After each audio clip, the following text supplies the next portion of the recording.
Bom, irmãos, eu acho que não estavam todos aqui na Escola Sabatina, então eu vou me apresentar de novo. O meu nome é Suzy, eu sou de Hortolândia, estou com meu esposo e minha filha. E eu sou cantora, não sou pregadora. Eu me arrisco quase todos os sábados, quando eu canto o dia todo. Eu prego, mas eu não sou pregadora. Eu canto melhor do que prego, mas como o Senhor tem me dado essa missão também, então vamos lá. Bom, eu ia falar sobre música hoje, que é um tema que eu gosto bastante e foi o que eu estudei a minha vida toda. Mas eu esqueci a minha lição em casa, esqueci o esboço que eu tinha feito, a minha Bíblia, tudo. Então, eu não vou falar sobre outra coisa, que é um sermão que eu já havia falado algumas vezes, então eu tenho ele na memória já, não preciso de esboço. Que é algo que eu gosto bastante de falar também, que é sobre trabalho missionário, sobre fé. E o nosso sermão de hoje ele se encontra em Mateus 14. Começa no versículo 22. Bom, antes de começarmos a ler, eu acho que todos nós temos o desejo de ser pessoas corretas no nosso dia a dia, não só nas coisas grandes, mas também acho que nos mínimos detalhes. Temos o desejo de ser como Cristo foi, mas muitas vezes nós pensamos que isso não é possível, né? Não é possível ser como Ele foi. Afinal, Ele é Deus e nós somos apenas homens de carne e osso, pecadores, e Ele não teve pecado algum. Ele veio aqui para morrer por nós, para nos salvar. Então, muitas vezes nós pensamos que é impossível. Eu, pelo menos, penso dessa maneira, que não há como eu ser como Ele foi, porque Ele foi puro, santo. Mas, estudando a palavra dEle e também com algumas coisas que um pastor amigo meu me explicou, eu comecei a entender de uma forma diferente. E também entendi o significado de discípulo, porque Ele nos convidou para ser discípulos dEle. E se nós formos verdadeiramente discípulos dEle, nós podemos ser como Ele foi. Vamos ler aqui Mateus 14, 22. Do 22 ao... Vamos lendo. Depois eu vejo até onde é. Logo a seguir, compeliu Jesus os seus discípulos a embarcar e passar adiante dele para o outro lado, enquanto ele despedia a multidão.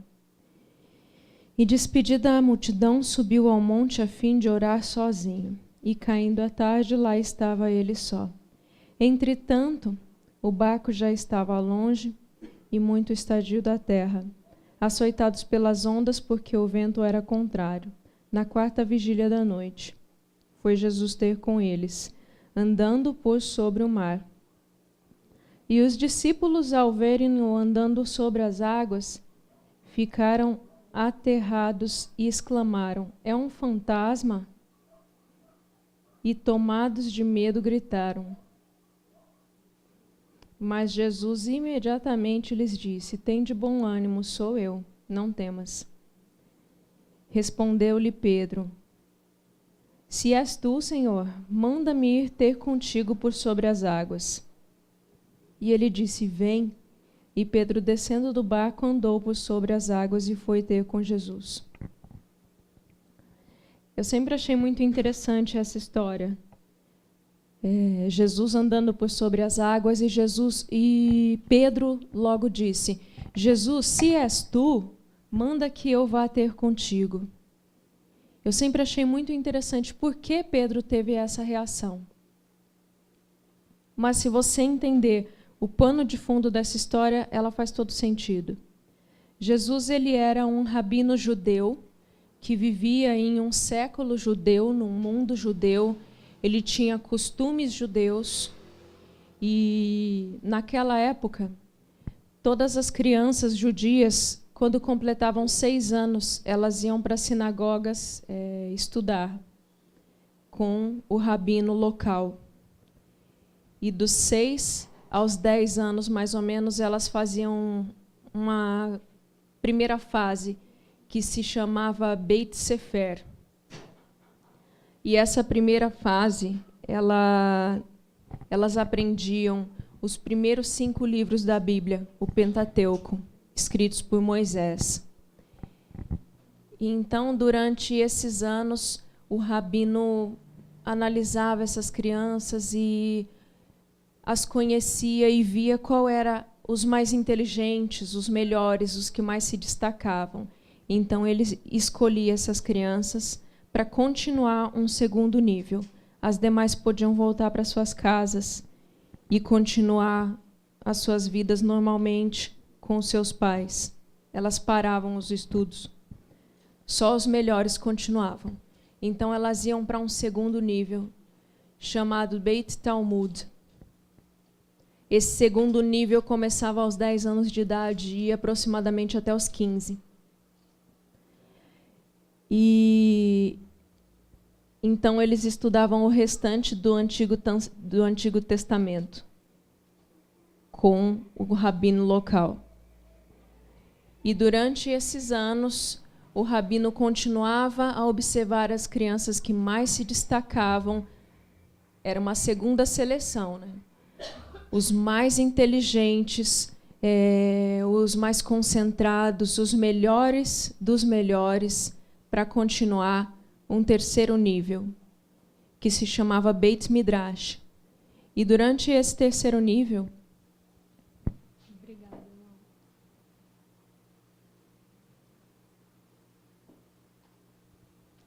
esse terceiro nível começava aos 15 anos de idade, que era só para os melhores dos melhores, que eram escolhidos pelos rabinos.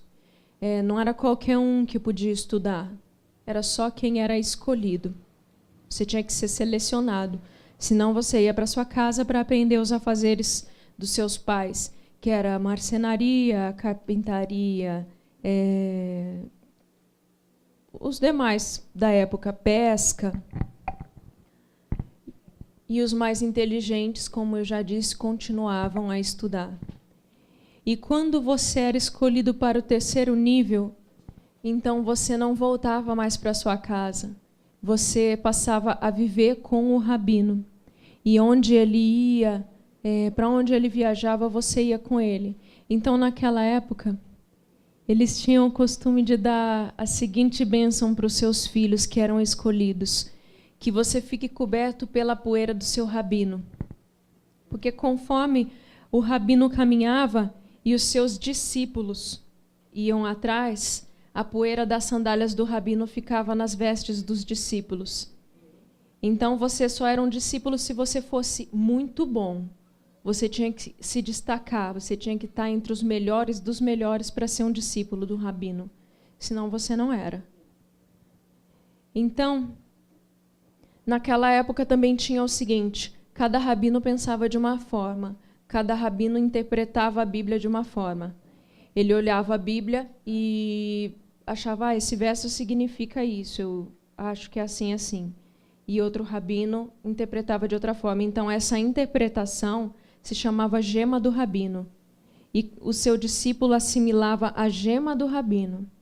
Então, você aprendia a viver com esse rabino, porque a convivência era constante. Você morava com ele, você caminhava. Então, você aprendia a ter o jeito desse rabino, a viver como ele vivia, a falar como ele falava. Isso era ser um discípulo naquela época. Não era só observar o rabino, mas era viver como ele vivia, falar como ele falava.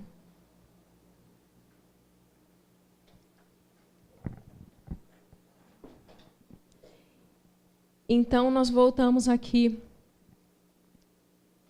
na Bíblia. Jesus, ele era um rabino judeu, e Pedro disse: Mestre, se és tu, manda que eu vá ter contigo. Está aí por que Pedro disse: manda que eu vá ter contigo. Pedro era um discípulo de Jesus. E se Pedro era um discípulo, ele vivia como Jesus vivia, ele seguia a Jesus.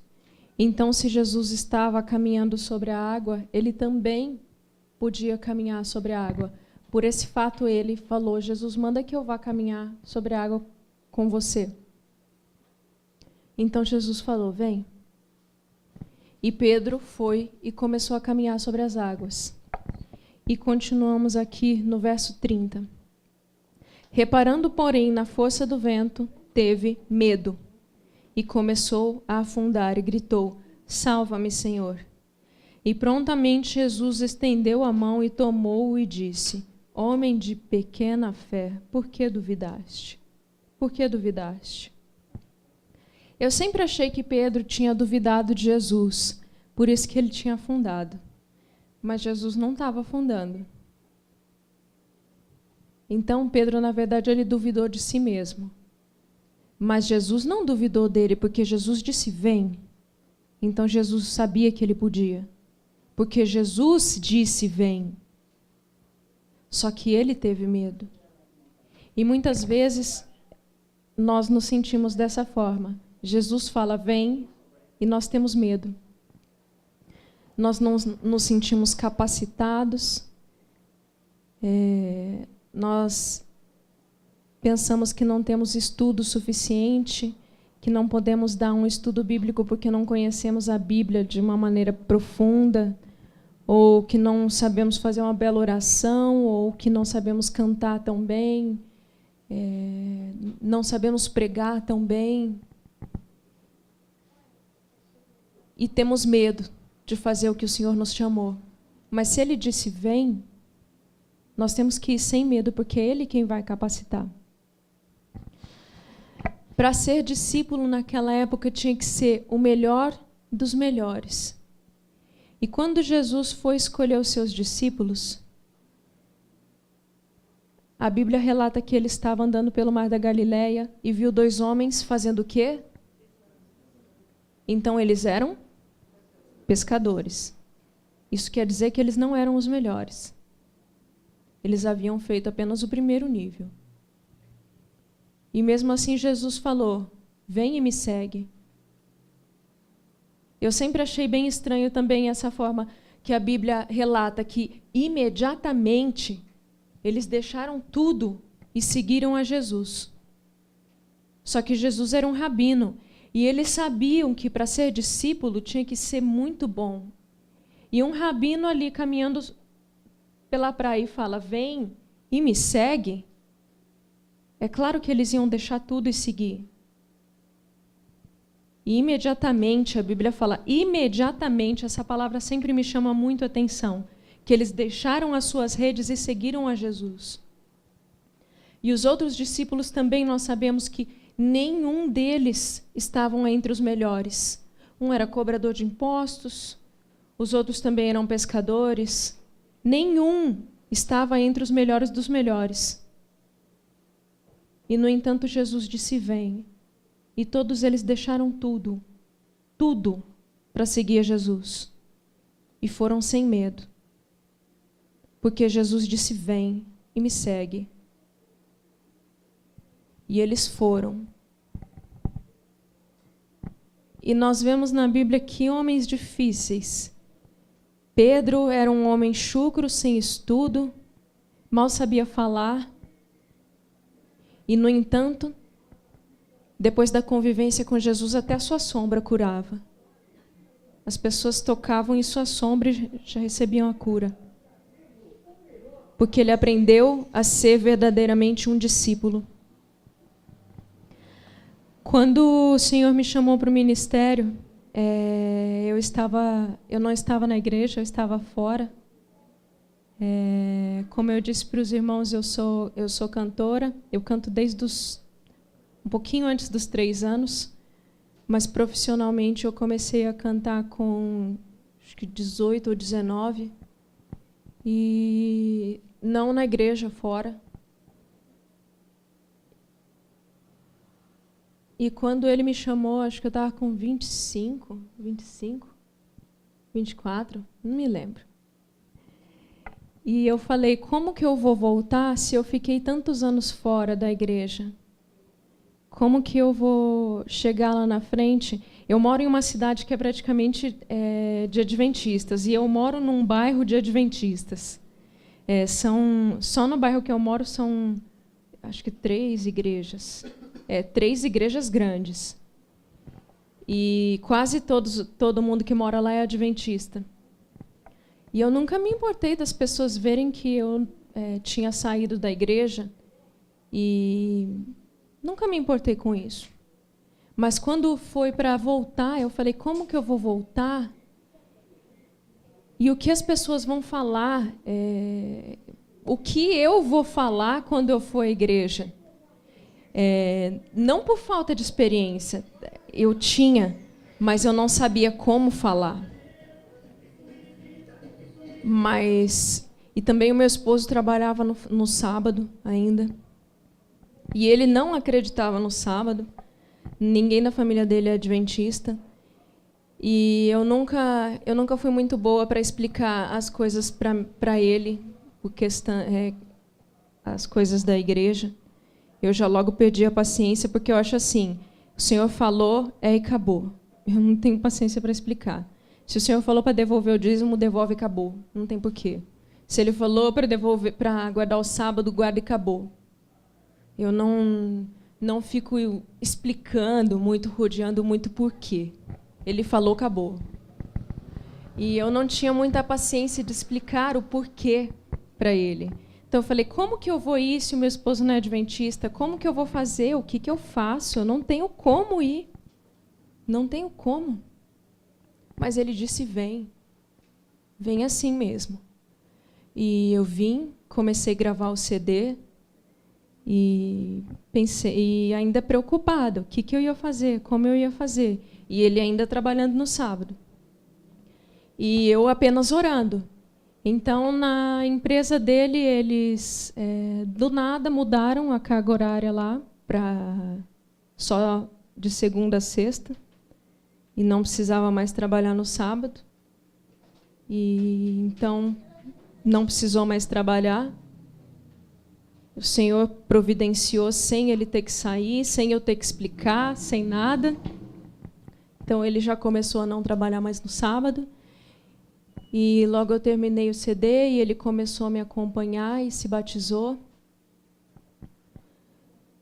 E as primeiras vezes que eu tive que pregar, eu falava, o que eu vou falar? Como eu vou falar? Porque eu sempre cantei, mas pregar, falar, para mim sempre foi muito difícil. Eu sempre fui muito tímida para falar. Nunca tive timidez para cantar, mas para falar eu sempre tive bastante, ainda mais em público. Mas o Senhor disse, vem, e eu resolvi ir. E Ele foi me capacitando, foi me ensinando, foi me mostrando. E é sempre assim, às vezes eu vou pregar uma coisa e Ele me mostra, não é para falar outra coisa. Não é para falar isso, é para falar aquilo. E eu tenho deixado que Ele faça parte dele, que Ele me use, para que eu seja apenas um instrumento e Ele faça parte dele. E eu sou muito grata a Ele por Ele me dar essa oportunidade de estar no ministério. Mesmo com tantas falhas, mesmo com medo, eu decidi segui-lo. E a mesma coisa aqui aconteceu com os discípulos. E nós podemos ver que aqueles 11 homens que não eram ninguém, de acordo com a sociedade, eles mudaram o mundo. Eles transformaram a história. E eles não eram ninguém. Eles não eram os melhores dos melhores, eles não tinham estudo, mas eles se deixaram ser usados por Jesus. Eles não eram meros espectadores do ministério que Jesus teve aqui.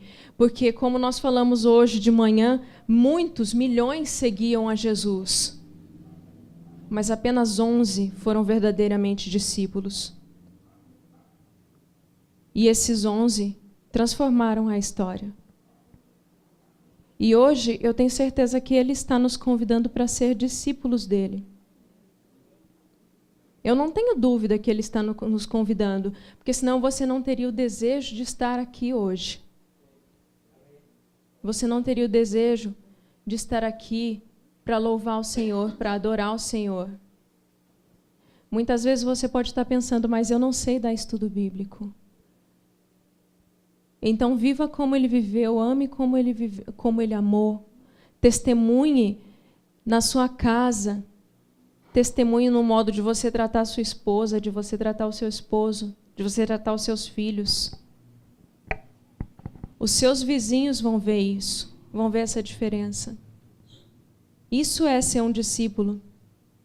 É amar como Ele amou. E hoje nós vemos que o amor está tão frio. As pessoas não amam mais. É cada um por si. Ninguém mais tem tempo para o seu próximo. E Jesus, nós podemos ver que todo o tempo dele era para o próximo. Todo o tempo dele. Ele sempre estava lá para curar. Ele sempre estava disposto.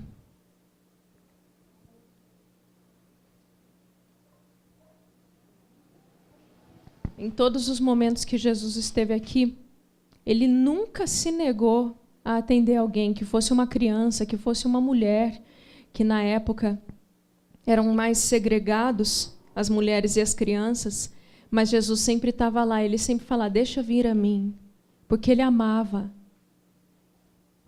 E hoje eu tenho certeza que Ele está aqui, está nos convidando para ser verdadeiramente discípulos, para nos ensinar. E eu quero fazer um convite para você. Se você ainda não é um discípulo do Senhor, se você ainda não vive com Ele dia a dia, que você possa começar a viver a partir de hoje. E sem medo. Sem medo, porque se Ele está te chamando, Ele vai te capacitar. Assim como Ele capacitou aqueles discípulos que não eram nada, que a sociedade olhava e virava, porque eles não significavam nada. Não tenha medo. Mostre que o Senhor vive em você.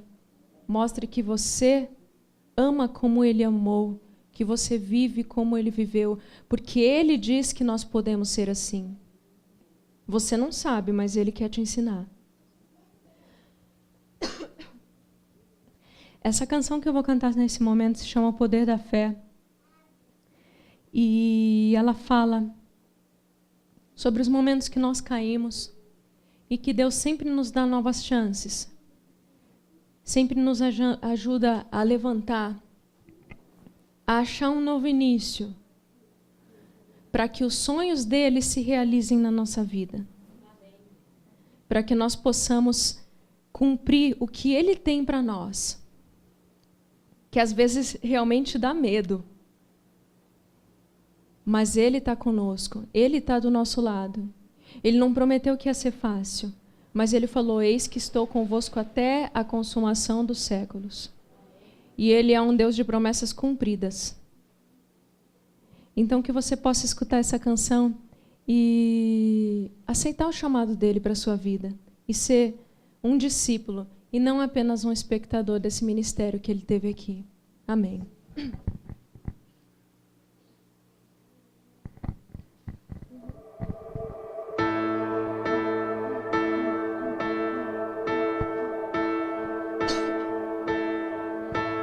Todo ser humano cai, mas sempre há uma chance a mais de erguer-se e achar um novo início. Todos nós sentimos dor e às vezes não dá pra aguentar, mas nós somos mais do que pensamos. Depois do temporal, o sol virá brilhando desista então, prossiga em seus planos. Sonhos movem as montanhas, não desistam de lutar, mesmo se os céus caírem. Preces que são respondidas. Se encontra com seu Deus, é o poder da fé.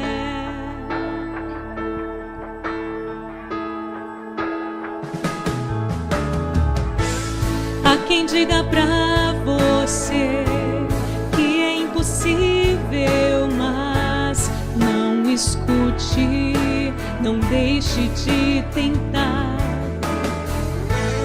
O primeiro passo a dar é sempre o mais difícil e dá mais medo, mas é preciso crer. A vida é muito mais do que nós enxergamos, basta acreditar, continuar lutando. Sonhos movem as montanhas, não desistam de lutar, mesmo se os céus caírem. Preces que são respondidas, no silêncio a alma se encontra com seu Deus. É o poder da fé que vai te erguer pra recomeçar. E você vai conseguir, você vai conseguir.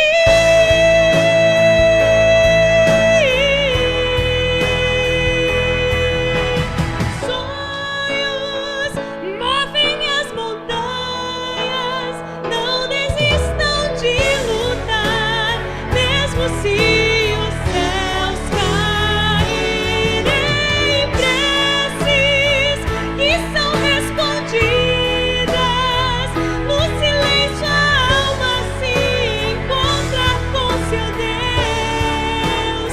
É o poder da fé, é o poder da fé.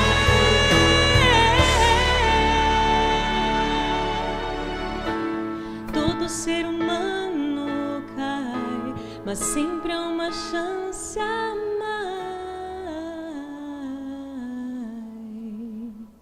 Amém.